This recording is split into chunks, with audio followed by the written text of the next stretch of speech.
Best advice for parents is to be there and listen to their students, but at the same time not make choices for them. Let them go.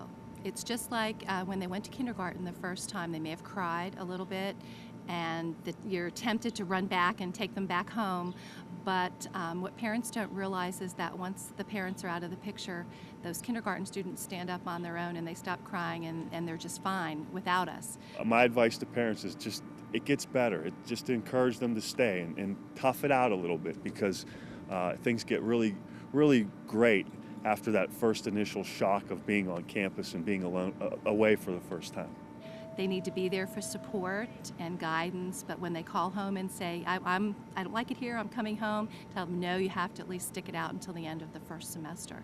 And that way it gives them the opportunity to get over those first few weeks of being uncomfortable and scared, and until they finally get some roots put down here and they feel a little bit more comfortable. If they call us all the time to rescue them, they will never learn how to do it on their own.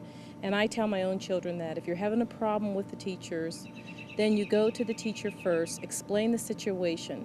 If that doesn't work and you feel like the person's not responding, then go to the chairperson and address your concern. But address it in a manner that you're really seeking help. I think that's something that you have to be able to do, and to realize that they're going to stumble, they may fall, and that they're not bad people because of that.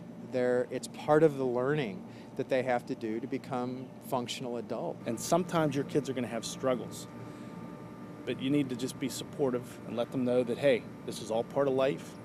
These things are going to happen, whatever that may be. The best thing for parents is to transition from the decision maker out of the relationship to the listener and supporter role. Be there, be supportive, but let them have the opportunity to learn and grow on their own.